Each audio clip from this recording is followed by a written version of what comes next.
they can make it to that mid late game. As we get ourselves in, I gotta do this nice and quickly. All good for prepare for battle. Not for two. So we're going kills. It's gonna be not too messy. First blood will happen very early on. Come on, it's Na'Vi versus Alliance, ladies and gentlemen. Roshan kills. We're gonna go with 3. Let's do it, ladies and gentlemen. Na'Vi versus Alliance game 1 now underway. Let's get ourselves in and familiarise with the teams and their picks, so you get ready to root along for your favourite side and favourite player at home. On the side of Na'Vi, we're going to be having General on the off-lane bat, mid lane Dendi on his signature Invoker, and down on the safe lane Seneko supporting on Disruptor. Artstyle roaming around the map on his Enchantress, and of course Ditcherar playing the safe lane Juggernaut. Over on the side of Alliance, S4 on his Magnus Bulldog, bringing it in with the Bristleback. EGM gonna be clobbering some Na'Vi with the Ogre Magi. And let's not forget Ake over on his Kotal. And last but not least, Loda. The Loda Lifestealer.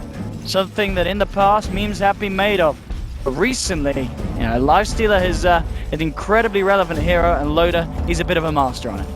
It's something that he's played for God knows how long. Back when Lifestealer used to be OP and Open Wounds had like a 600 or 700 cast range at level 1. That's back when I started seeing him play that hero, and that was years ago. So as you mentioned, something that is definitely within his realm of heroes. But looking at the lanes, kind of what we were expecting, it is going to be the duel off. They're going to send Ake down here with Bulldog, and it's not an easy lane to play against, even as a Juggernaut. You're going to have to get a really early stick, need to be concerned all the time about eating blasts and quill sprays just to overall harass.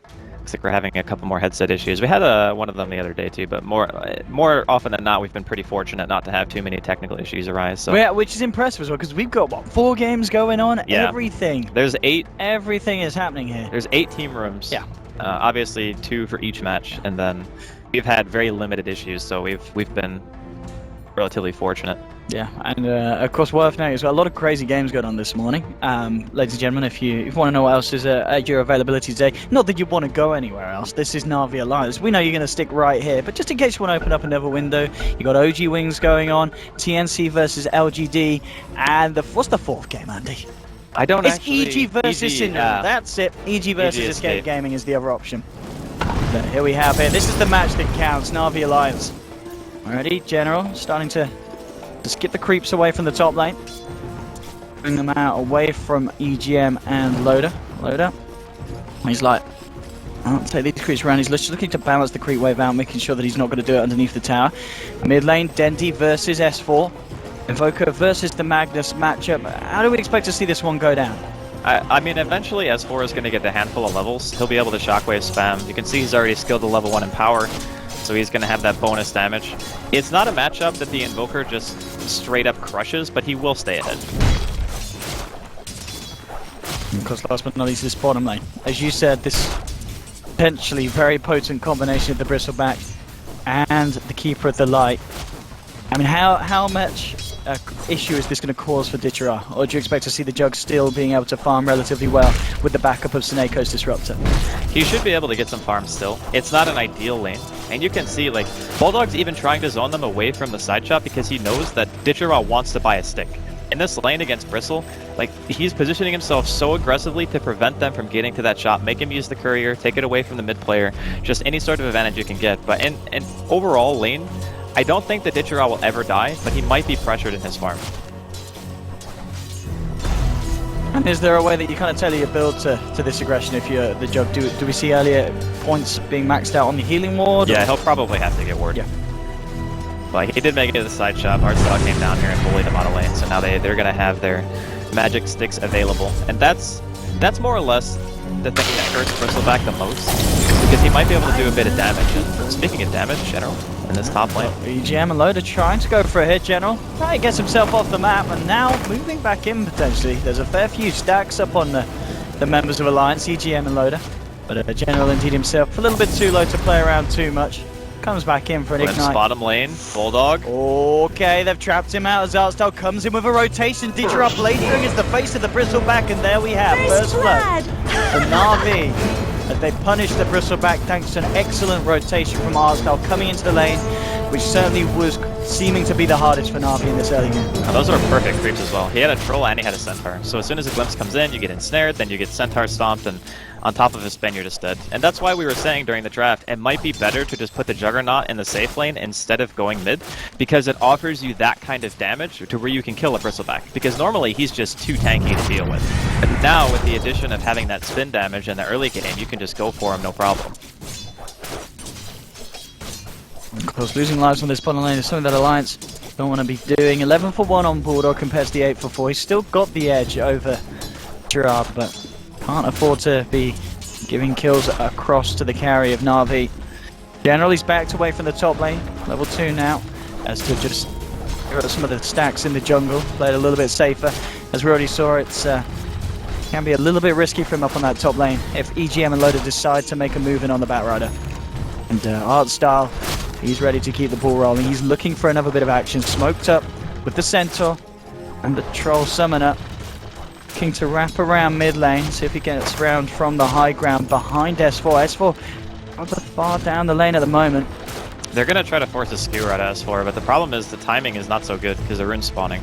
So instead of S4 like taking damage from Dandy like a cold snap or whatever and forcing a skewer, he just walks to the rune. So maybe a bit of a poorly timed rotation there, but they will be able to at least get some damage. Artstyle will go on EGM. Cold Snap's already been used on S4. There'll be a glimpse back onto S4, but he skewers out. Now, with General's presence as well, they should be able to find the EGM kill. Using the Firefly to run him down, Na'Vi find themselves a second.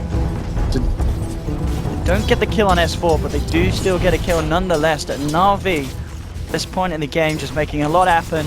And Artstyle, of course, as expected, doing his wonders and making the magic happen on the Enchantress. Yeah, he's got the 100% kill contribution, but that's what you're looking for. At some point in the game, he like takes his foot off the gas and he decides to go back for either the Dragon Lance or the Midas and starts to farm a bit more. And Na'Vi kind of love that early game aggression into, okay, we have map control, now we're going to farm a bit and make sure that his Enchantress can still carry us in the late game just by sheer damage output. So it's typical Na'Vi things. And Na'Vi do need to continue to make this happen, because if you do look at the two carries, Ditchara versus Loda, it's not close at all. Okay. There we go, Na'Vi, they've found themselves another freebie indeed, as Ake caught out on the entrance to the jungle. Top lane Loda going in onto General. The Firefly, so he should be able to play around this, but yeah, looking at Loda again, 36 for 8 compared to Ditchara 20 for 4. Obviously, because of the pressure the Alliance have been applying to this Juggernaut, it is allowing Loda to get far ahead in terms of farm. Bottom, there's a glimpse onto Bulldog, Seneko and Ditchara moving in. Artstyle's coming across as well, does have a trap. Loda will try and buy himself some time, duking it down in the jungle, but Dendy's Sunstrike is there, and Dendy will get himself the kill. I'm actually surprised Bulldog wasn't carrying a TP there. Like, he bought one before he died. EGM. This is not your half of the map, sir. He is in there. And he is out of there just as quickly. Na'Vi dealing with the Ogre. Okay, I'm super confused as to why he was there. Hey! I mean, maybe he wanted to try to snipe the courier, but it's a flying courier. It's like 6 minutes in. I don't know what's going on here for Alliance in the early game, but I mean, at the very least, they're farming well on their cores, right? They really are. I mean, that is the saving grace at the moment for them. You look at the difference between S4 and Dendy, and then you look at the difference as well between Ditchara and Loda, and it certainly is there. You can always look to the Empower during the mid-game to keep Loda relevant. Obviously, he's going to have an infest target in S4. You get the RP, get a couple of nice kills. Lifestealer is obviously pretty good against Enchantress. They counter each other in some regards, but if you can get on the edge as a Lifestealer, you can just shred her no Talking problem. about the edge as well, 6 minutes in, he's going for the straight naked Midas. Well, he's had a really good early game, so there's no reason not to. Yeah. You know that Alliance's high ground's not necessarily going to be super easy to break because they have really good wave clear, and they have the mag, obviously, with the RP to worry about. So it's not a bad choice to just go for the Midas, get your levels up really early, get some health, and get another item on top of that, like obviously the Dragon Lance and Trills. Oh, and Ake being controlled by Seneko. A Thunder Strike and a glimpse into a blade through would be more than enough to bring down the man on the opponent. And top lane, General. And see if Alliance to get themselves on the board. Oh, 3 HP, yeah, they've got it. Burn damage from EGM's Ignite will be enough, so Alliance able to claim a kill. But again, it's still 6 for 1 for Na'Vi as they're certainly shedding more blood from the Swedes than the Swedes are able to from themselves. Just gonna have to rely on the Blink Dagger from the Mag. I mean, fortunately, S4, he's doing extremely well in this lane. He's even out-CSing Dendi. A lot of that, of course, due to the fact that Dendi was walking around a bit trying to get a couple of kills. And he is actually 3-0 right now, so that more than makes up for the CS differential between these two. And there's the under 8-minute Midas for him as well. So double Midas now for Navi. S4 is still getting closer and closer to that Blink Dagger. Once it's out, I think that they probably just go straight away. Like, they need to make something happen. Absolutely very close. Close indeed. I mean, with that Blink Dagger as well, does he then need to bring Loda with him? Or do you think they'll leave Loda in this lane to continue to farm? I think you definitely need to bring Lifestealer. Yeah. Because he's the easiest hero to combo with your spells, right? I mean, sure, you can blink in and do the turn RP and skewer back, which is one of the hallmarks of a good mag player, but you really do need the damage at this point. That's what they're lacking. Because Bristleback does damage over time, and Ogre does damage over time because he's only skilling Ignite. And lining up a Coddle Blast is going to be relatively difficult, so your best person to bring with is usually the Lifestealer. Dire's bottom tower At the same time, of course, as well, when this Blink Dagger is going to be there for S4, I mean, you just look at some of the supports of Na'Vi like Seneko. Probably about the same time, he will have the Static Storm online, so Na'Vi will have the tools to react to a jump in from S4. And Seneko, of course, so far, he's been absolutely on top of his game. 1-0-4, involved in 5 of the 6 kills. Got to be aware of the presence of the Disruptor, because he'll be very, very quick to react to a jump in. Yeah, absolutely. And he's one of those guys who just always seems to be in the right place at the right time. When he played IO at Starladder, and you were just like, this guy's everywhere. No matter what sport he's playing, it's that similar feeling. So, kind of in the same boat as you, thinking that his Static Storm placement's probably going to be on point. But again, Alliance, they're holding on. They're leading in terms of overall CS. And they have that wombo combo, you know, that X factor where it's like at any stage in the game, we get one good RP, one good skewer, and we can just blow up Navi's lineup. That's just what they offer with their heroes. So, still waiting to see what S4 is able to do with his Blink Dagger. On mid lane, AGM, he's been caught out by Seneko. He's found himself another catch. Oh, S4 though, reacting with a 2-man RP into the tower. Oh, the blast from the Illuminate takes one down. They'll take a second as Loda turns up. And that is exactly what Na'Vi have to be careful about. That RP was so close to not hitting either hero. I swear, if you watch the replay, that thing was like 10 ranged away from missing, but he got them both. That is absolutely ridiculous, just understanding the limits of RP so well. I mean, there's a reason why the hero is actually named after him. Absolutely. Absolutely perfect stuff there for Alliance. So they are finding kills in return, and still, just look at Loda. He's 80 CS at 10 minutes in. Dude, he's owning. See how that translates to net worth, and indeed it does put him comfortably at the top. You know, no amount of kills from Na'Vi are going to be able to push them up ahead of the Lifestealer at the moment. Na'Vi will continue to look to make action happen. General has yet to finish off his own Blink Dagger. He's very close to it, so really can't afford to lose his life. Got eyes onto Bulldog. They'll glimpse him back into the lasso. Arstel pummeling in with the impetus, and the pure damage work with the Sunstrike is going to be enough. And it looked like there was a chance for the H's to get a deny on him. That isn't the case. Na'Vi do get the kill. Arstel playing around with EGM at the same time. Bottom, Ditcheraz looking to take a tier 1. Looks like no more blood will be shed. The tier 1 will fall. And Ake, he did get a deny. That's actually kind of crazy that he gets a deny with 66 damage. Like, Ditcheraz hits for what, 110? He hits for like half that, still gets a deny. What a player. But the early game so far, favoring Na'Vi a bit, but we also talked about this, they're the ones who need to be making stuff happen. They need to be the ones going around, okay, we're getting kills with Sunstrike, Art Style is very active. You know, the Bat Rider is using his lasso. He's also 50 gold away from his own Blink Dagger. Yeah. So at that point, you're going to start looking to Na'Vi and say, okay, now the aggression is going to get kicked up a notch.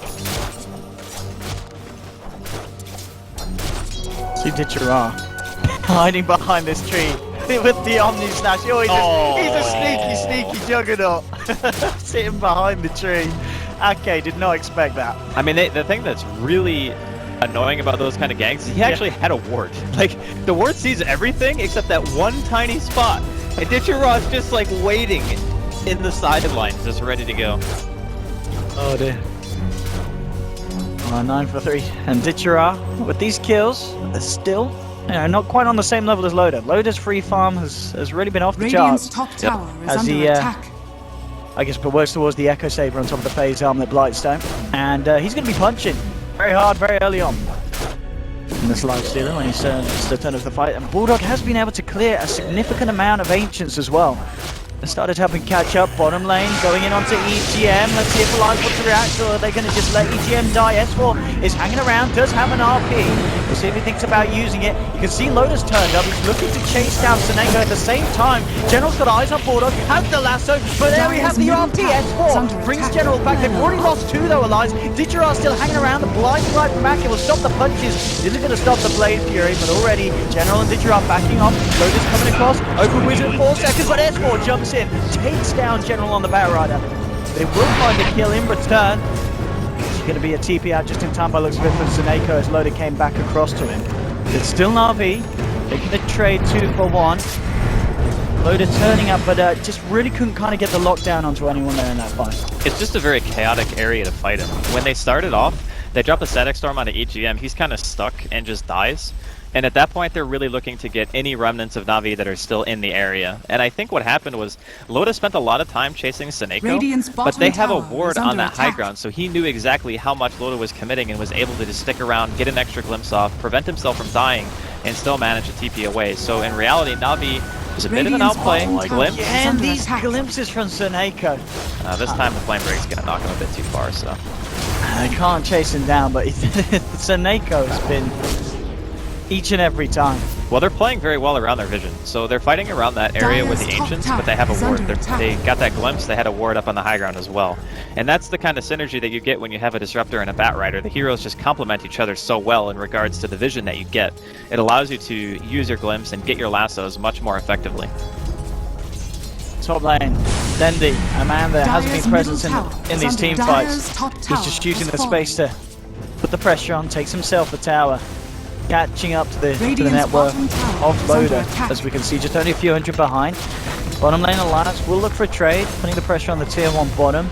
Then he's going to continue to move across the top lane. Ake will come across to start clearing out the way, slowing down this push. Loda gets himself the tower. 2k gold on top of the Oaken Club, so his next item will all be but done, and he can start working even further into his build. I wonder if he's not actually planning on making Echo, because he has the money for it. I wonder if he's going to go SNY instead. I mean, SNY is very good this game, because the heroes on Na'Vi don't have any natural escape, so you can just run at them. And I know that in the past, yeah, he does like his SNY. He really does.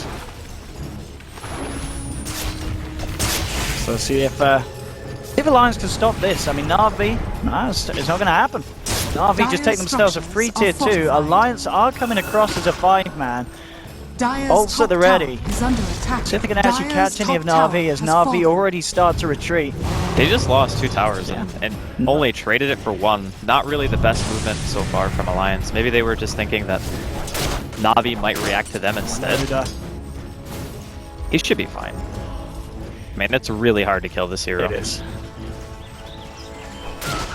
Na'Vi, they are smoked up, hanging around, see if they can catch any stragglers from Alliance that come out low. But Alliance keeping together as a team. And Na'Vi realizing that they're back up, they're still a tier 1 to take mid. So they'll focus their attentions towards that. I mean, the important thing to note here for Na'Vi is they're still not feeling super comfortable in their position. Again, 1 good RP can still turn the game. So they're looking to just try to establish as much map control as they can to prevent that Wombo combo from ever happening. Because if it does, you're losing pretty much every hero that's caught in that RP. Alliance moving across. General, he's on the front lines at the moment. Loda will get himself nice and deep inside S4. Smoked up. It's where everyone wants to be on. Absolutely, especially when he's playing his Magnus. We're going to go for the wraparound. See what they can find in the jungle of Na'Vi. At the moment, I mean, VINCERE is alone, and they're actually going to make a movement towards it. No messing around. RP into the Loda Wombo. Alliance quickly dispersed of the Juggernaut. That wasn't even with Empower. Like, that was just a regular RP. And EGM gives it the old clap and TP. As Na'Vi try and beat down in the mid lane, nothing to stop it. But Na'Vi unable to find the kill in return, and indeed Alliance with a big pick off.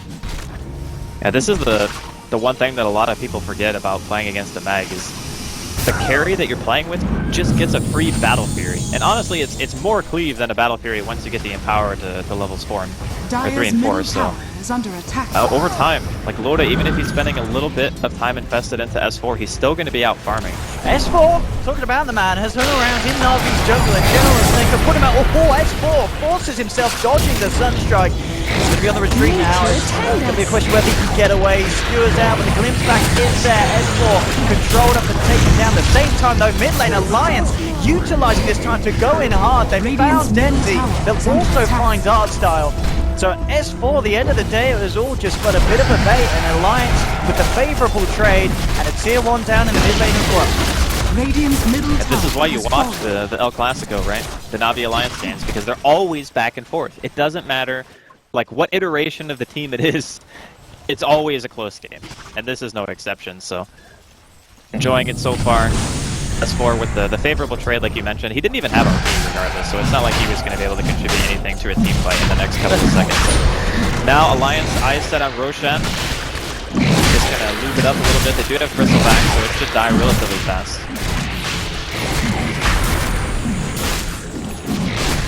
Let's see if they can do anything about this Navi.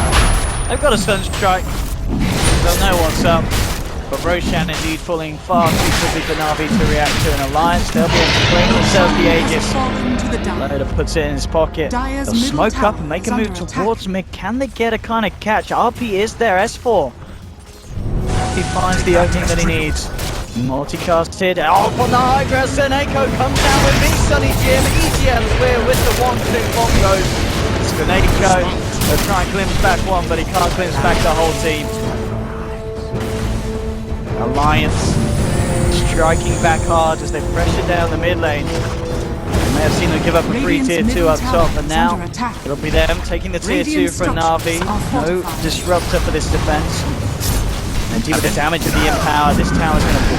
Navi are doing the right thing. They realize that fighting against Alliance's 5-man when you're not actually trying to defend a tier 3 is not the play. It's just too risky. You need better positioning. The 4-staff's now down on General, so he can now get a hero and actually pull it inside of the base instead of having to worry about how he's going to escape after he blinks in initially, because before, S4 was like, alright, I'm going to RP you instead onto the tower so you can't run out. But that 4-staff is going to have huge implications for how aggressive Navi can play and their ability to find picks. But I was going to mention Navi's draft, they are trying to split push it up a bit, but Ditchira's farm, like even though his CS isn't really that far behind what Loda has, just the difference that it makes by having this map control and getting the team fights, getting the Roshan. He's got like almost a full item in progression over the Juggernaut at this point in the game. So it's looking kind of scary. Navi adopting the split push game, there is still, I guess it's only really one initiation hero on Alliance, and that's S4. So they can probably split up the map for a while, buy some time, get Ditchira, you know, his Yasha finished if he wants to go for the Manta Diffusal, if he wants to go for the Blink. But they need some items.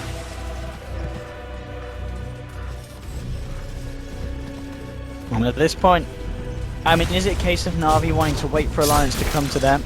I think that... Because you're fighting into a Loda Aegis and a newly completed Desolator. Yeah, if you see that they're split and you see them farming multiple lanes, then you absolutely try to go for a pick, and that's what General is looking for right now.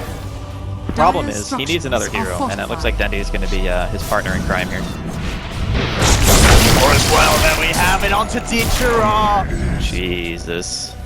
There's just nothing, like, if you get smoke RP'd, there's nothing you can do about it. You're just dead. I even had an Invis rune as well, though, Magnus. Oh, that was an Invis, it wasn't the smoke. There was no chance that he was getting spotted out.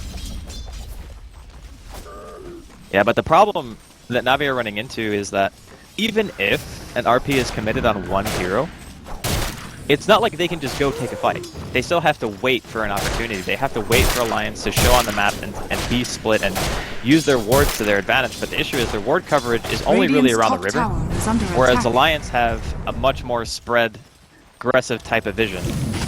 So that's kind of what you want when you know that you have the map control. And unfortunately for Navi, the vision that they have is only really telling them that Alliance are on their side of the map, but that's not enough.